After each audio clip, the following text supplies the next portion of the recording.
Salut à tous, c'est Pangloche, bienvenue sur cette vidéo qui aujourd'hui va être un podcast bis pour nous avec Thomas Arsens parce que hier on a fait le podcast et malheureusement j'ai eu un petit problème de mon côté d'un point de vue technique donc ça n'a pas enregistré. Et comme disait Thomas, ça risque d'être un petit peu moins spontané qu'hier et c'est pas grave parce qu'on va aller un petit peu plus profond qu'hier. Les gens ne savent pas ce qu'on a dit hier et nous ce qui nous intéresse c'est qu'on puisse échanger et donner un maximum d'infos.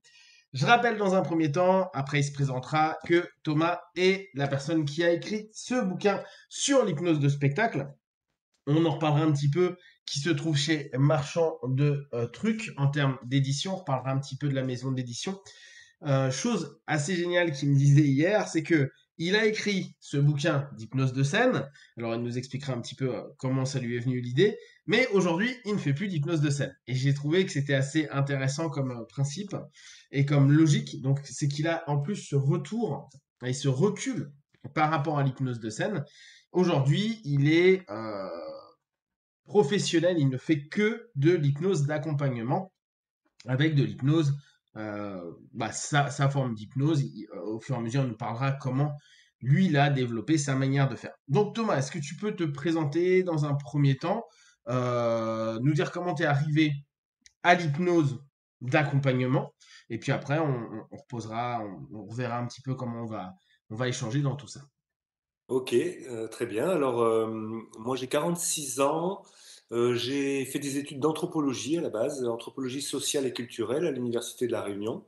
Après ces études, j'ai fait une école de journalisme et j'ai été journaliste pendant 18 ans. Voilà, et puis ayant découvert l'hypnose,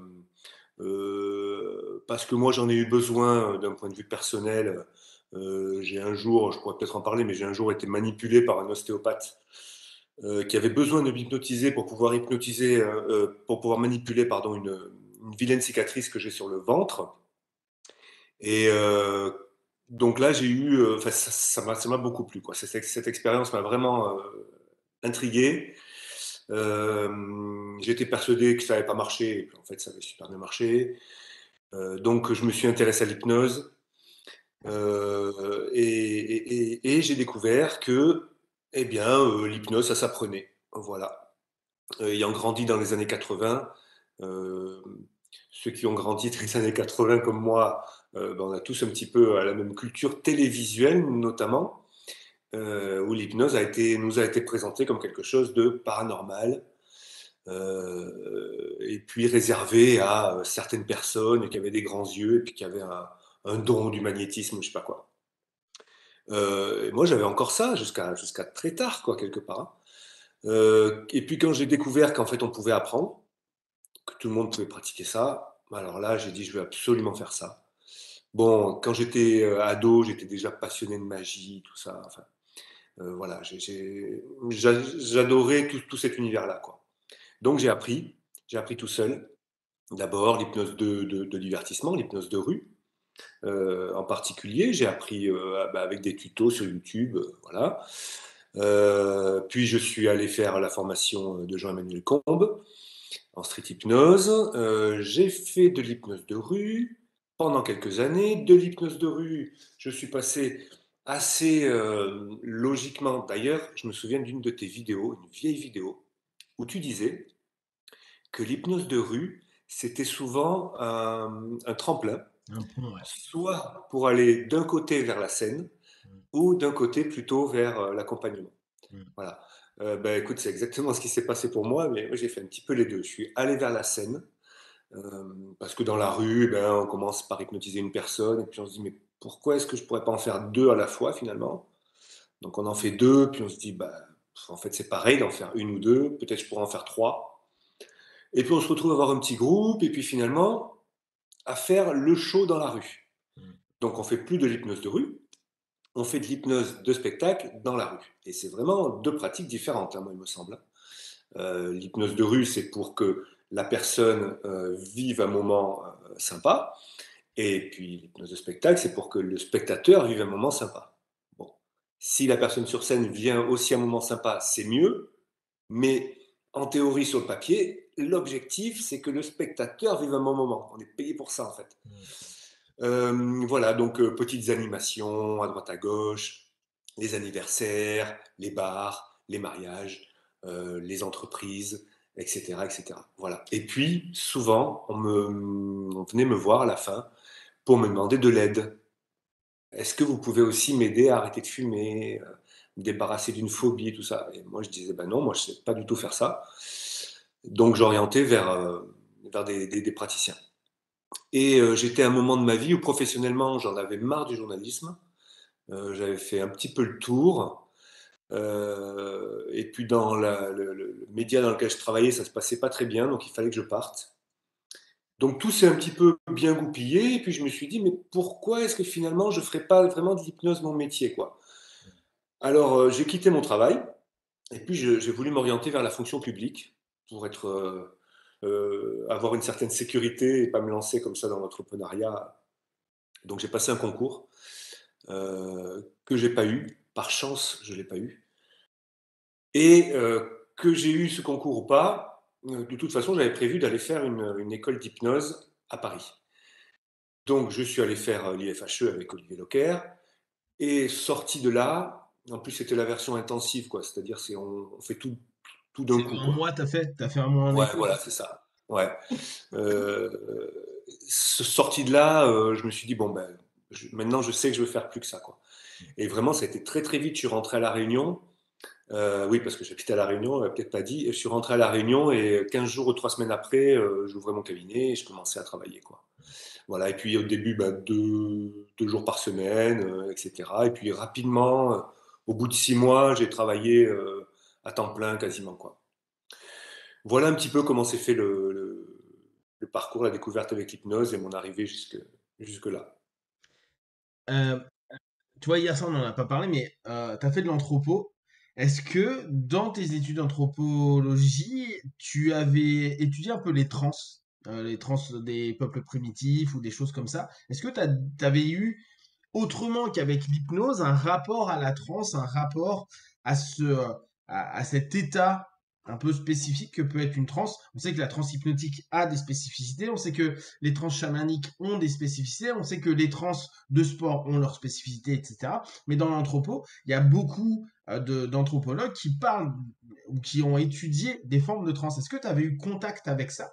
Est-ce que ça t'avait déjà titillé l'esprit pendant tes études ou absolument pas? Alors non, absolument pas. J'ai pas eu la chance d'étudier ça. Ça, c'est bien plus tard qu'après il y a eu notamment les travaux de Margaret Mead et de son mari Gregory Bateson. C'est ça, ouais. Quand on fait l'hypnose ericksonienne, on s'intéresse à Bateson et Mm. donc on s'intéresse à Margaret Mead. Et elle a beaucoup étudié les trans chez les peuples qu'on appelle primitifs, hein, entre guillemets. Mm. Voilà. Donc c'est plus tard. Quand même, quand j'étais à la fac, moi je m'intéressais quand même aux états modifiés de conscience. Je m'y suis intéressé assez tôt et j'avais fait un mémoire à la fac sur, alors c'est différent, mais c'est une autre forme de transe, sur l'utilisation des drogues psychédéliques Ouais. dans la création artistique. Type Voilà. ayahuasca Ouais, type. Alors surtout, je l'avais surtout axé sur LSD Ouais. pendant le mouvement Flower Power aux États-Unis à la fin des années 60, quoi. Voilà, c'était assez ciblé, quoi. Mais ça, c'était un truc, c'était ma démarche personnelle. On n'a pas eu de cours à proprement parler là-dessus, quoi.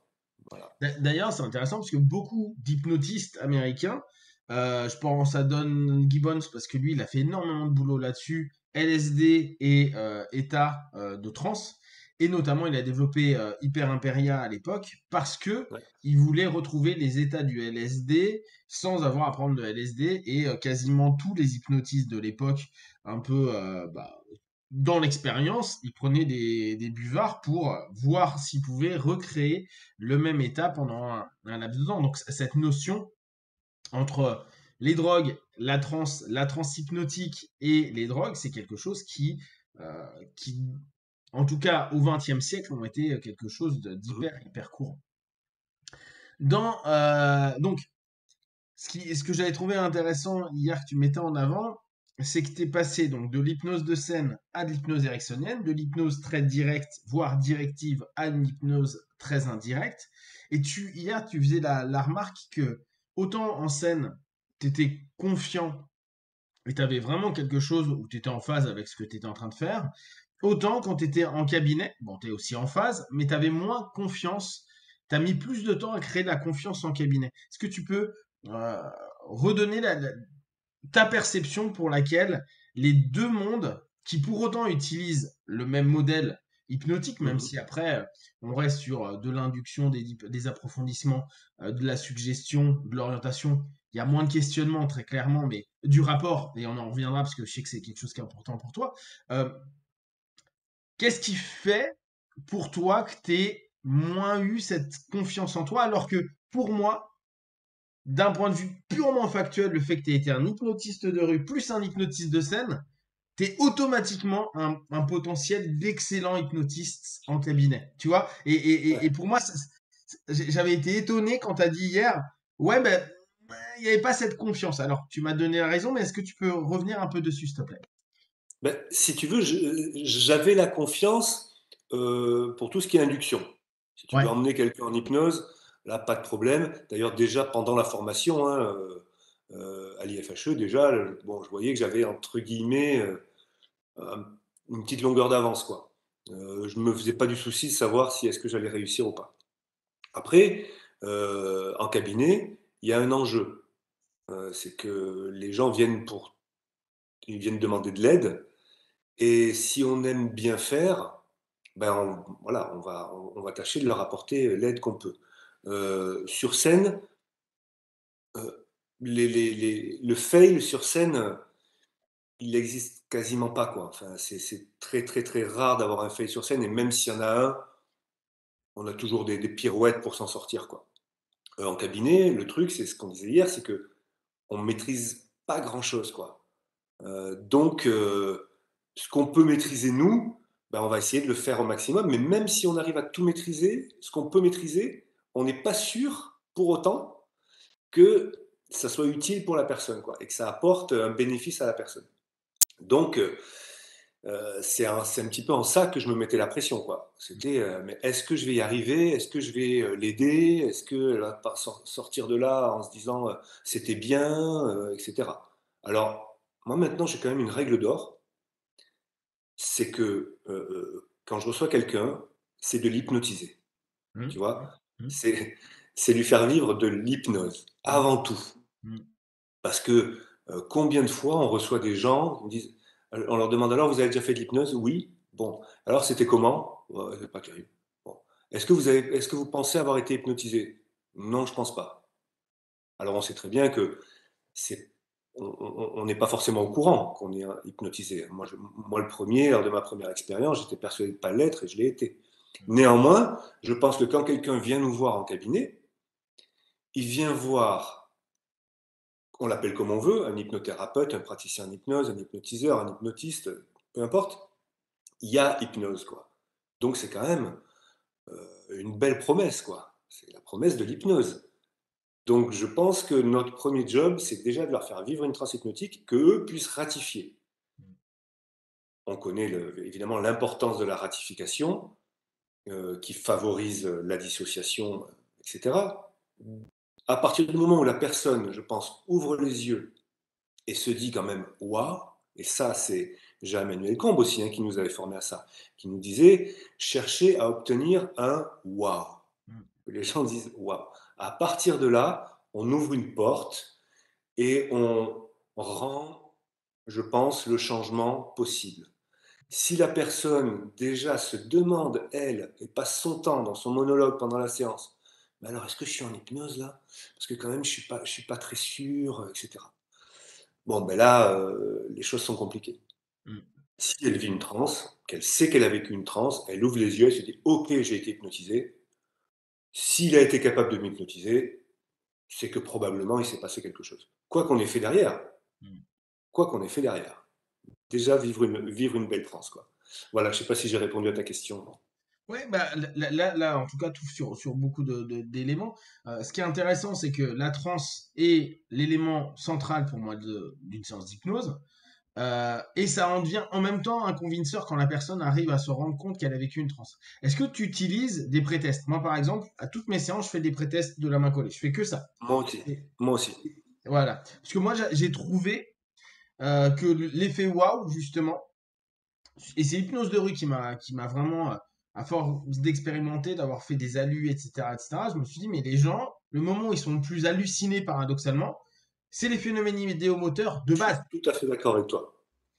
Et donc ça, tu le fais, c'est un élément qui pour toi euh, est un convinceur qui permet aux gens de faire OK, et après tu sens vraiment qu'il y a un changement, et on va justement s'enchaîner sur le rapport après, mais tu sens que c'est là qu'il y a le moment où ça y est, le gars il te fait confiance, bah, le rapport. Alors tu vois, c'est marrant parce qu'hier on détaillait un Ouais, peu le rapport sur quelque chose qui est non objectif, en tout cas très subjectif et très ressenti, sauf que là c'est hyper technique. Si la personne elle a un oui. convinceur et un phénomène hypnotique, d'un coup, elle se dit, c'est un hypnotiseur. Je peux lui faire confiance.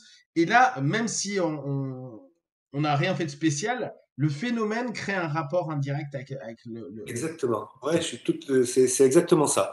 Et alors, moi, il y a un truc que j'utilise quand même très souvent en première intention, en première séance, pour provoquer ce wow et une dissociation aussi parce que ça dissocie vachement vite. C'est le Swan de Bob Burns. La main comme ça, aucune induction, juste un phénomène hypnotique. Alors, on sait que d'ailleurs Burns le dit, c'est pas de l'hypnose. On peut très bien avoir un signaling comme ça sans hypnose. Néanmoins, quand la main tourne et vient dire bonjour, la personne, là vraiment, il se passe un truc, quoi. Donc elle ferme les yeux souvent, on lui dit fermer les yeux, et on a besoin de faire aucune induction. Là, auto-hypnose, la personne part en transe toute seule, et voilà. Et ça, je trouve que c'est, au niveau convinceur, c'est facile, c'est rapide, et c'est ultra puissant, quoi. Voilà, donc j'utilise beaucoup ça. Et puis après, une fois que la personne a vécu ça en première séance, bon, bah, après, c'est bon. Comme tu disais, enfin, c'est bon, on va pouvoir travailler. Le rapport est créé, elle nous fait confiance, elle sait qu'on connaît notre métier, et donc le changement va être plus facile, me semble. Je pense que tu vois les choses pareilles. Ouais, moi je vois pareil, sauf que tu vois, moi par exemple, le Swan, pour moi c'est une induction par essence, comme un prétest. Un Oui, prétest, en fait, le nom, exactement, il est mal choisi, mais c'est un processus inductif que l'on veuille ou exactement. non, étant donné que c'est ce qui nous permet d'aller dans une transe. Le gars, il se barre en transe, en fait, et il se dissocie, et Exactement. ça. Euh, Ce que j'ai trouvé aussi intéressant là, dans ce que tu disais tout à l'heure, c'est d'un point de vue sémantique, tu disais, en hypnose de scène, quoi qu'il arrive, de toute façon, ça va fonctionner, où on a des tricks, on a des méthodes et des choses pour que ça fonctionne. Mais au bout du compte, si tu reprends vraiment la philosophie ericksonienne, hormis le principe de résultat, où je suis d'accord, bah, Mm. le résultat, on le verra à X sessions. Parfois, même dans l'instant, ça va. La personne, on prend un truc basique comme la phobie a disparu, et 2 jours plus tard, ça revient pour X ou Y raison. Le résultat, on l'a eu, mais le résultat qu'on souhaitait, et que surtout le partenaire souhaitait, il ne l'a pas eu. Mais néanmoins, dans cette notion-là où tu dis en hypnose de scène slash hypnose de rue, on va toujours avoir quelque chose pour rebondir.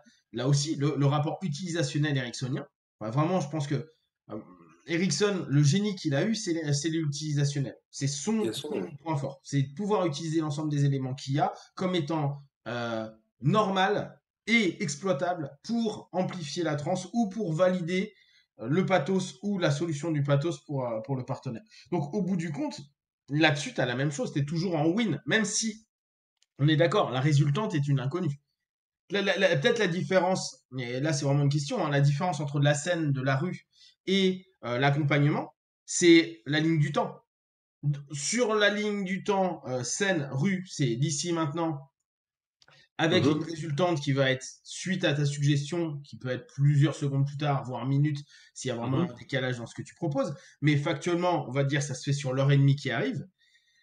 La séance d'hypnose, il peut y avoir un feedback, même physiologique, émotionnel, intellectuel, sur tous les plans, mais c'est pas ce qui nous intéresse. On est sur une présupposition que ce qui est fait maintenant devrait se maintenir ou obtenir un résultat à court, moyen et long terme. Et cette notion de placement de nous-mêmes, thérapeutes et partenaires, dans cette ligne du temps fait une différence. Mais factuellement, pour moi, on fait la même chose. Tu vois, je vois pas la différence. En tout cas, pour moi, tu fais la même chose dans la notion utilisationnelle. La résultante, bah, vu qu'en hypnose, on dit on ne travaille que dans un ici et maintenant, dans l'ici et maintenant, tu fais la même chose. C'est Oui, l'attente après qui est différente. bien sûr, oui, oui, mais je comprends tout à fait ce que tu veux dire, mais je pense que, enfin, c'est ce que je t'évoquais hier aussi. Hem, la place de la suggestion en tant que de façon formelle, je veux dire, qu'elle soit directe ou indirecte pendant la séance. Mmh. J'ai l'impression, moi, d'en faire de moins en moins. Mmh. Parce que j'ai l'impression, et encore une fois, c'est ce que je pense aujourd'hui, ce que je te disais, et que peut-être demain je changerai d'avis, et cetera, parce que j'arrête pas de changer d'avis comme ça. J'ai l'impression que c'est pas là que ça se joue, quoi. J'ai l'impression, et on en vient à ce qu'on disait tout à l'heure, que ça se joue dans le rapport, dans le cadre, heu dans autre chose, qu'on ne maîtrise pas forcément, dont on peut maîtriser certains paramètres, mais vraiment pas beaucoup. Et donc si tu veux, je me dis voilà, est-ce que c'est utile vraiment que, alors que la personne soit en transe? Oui, ça oui, on est d'accord. Mais ensuite, ce que je vais faire moi, donner la bonne suggestion ou pas, utiliser une bonne technique ou pas, comment je vais m'occuper de cette phobie? Est-ce que je vais faire plutôt de la PNL, plutôt une régression, plutôt juste des suggestions, tout ça? J'ai l'impression que c'est pas ça qui compte, quoi. J'ai OK. l'impression que ce qui compte, c'est ce que la personne, elle, va faire. Et je viens de relire, Qu'est-ce que l'hypnose de Roustan? Alors, c'est la deuxième fois que je le lis, même à la deuxième fois, faut s'accrocher, quoi. Il y a des passages qui waouh! Je lis ça, je dis: «Mais il arrive à mettre des mots sur des choses, c'est fabuleux», et puis d'autres où c'est assez obscur, quoi. Heu, mais il parle beaucoup de ça, quoi. Il parle beaucoup de cette idée que, enfin, si j'ai bien compris, que nous, notre rôle, c'est une présence, quoi. Voilà. C'est une présence à un moment donné, donc on pourrait dire un cadre aussi, hein, qu'on propose à une personne. Et la personne, elle, si elle est, OK, que c'est le bon moment, qu'elle est en confiance, que le rapport est établi, bah, c'est elle qui va tout faire, en fait. Et elle va se recentrer, elle va se reconnecter à elle-même. Voilà, et nous, on n'a pas grand-chose à faire. Voilà, en ce moment, je crois de plus en plus à ça, quoi. Et Ouais. du coup, ça donne vachement d'humilité parce que, et ça facilite les choses. Parce que, alors là, comme hier je te parlais, je te disais au début, moi j'étais vachement sur mon classeur, mes techniques, point 1, point 2, point 3, et cetera. Bon là, bah, il y a plus rien en fait. C'est quasiment quoi. Il y a juste être là, au maximum, heu, connecter, ce mot, on sait pas trop ce que ça veut dire, mais avec la personne, et lui offrir, qui on est quoi, tu vois? Voilà, et je pense que c'est ça qui compte. En tout cas, j'en suis là aujourd'hui, quoi. D'accord. On va revenir dessus là dans quelques instants. Donc là, on s'arrête sur la première partie. Si vous voulez contacter euh, euh, Thomas, vous pouvez le faire sur Arcens, arcens-hypnose.com. Et Voilà, le plus simple, c'est encore, excuse-moi, le plus simple, c'est encore YouTube. Vos paupières sont lourdes. Et sur YouTube, il y a, dans la petite fenêtre en haut, il y a les liens vers Facebook, site internet, Instagram, etc. yes, nickel. Nickel. Nous, on s'arrête là sur cette première partie. Si vous avez bien sûr des questions et des remarques, vous les partagez sur Facebook, YouTube. On y répondra le plus rapidement possible. Et comme d'habitude, de tout ce qu'on propose, ne prenez que ce qui est bon juste pour vous tester, observer, analyser et concluez. Big one. Ciao.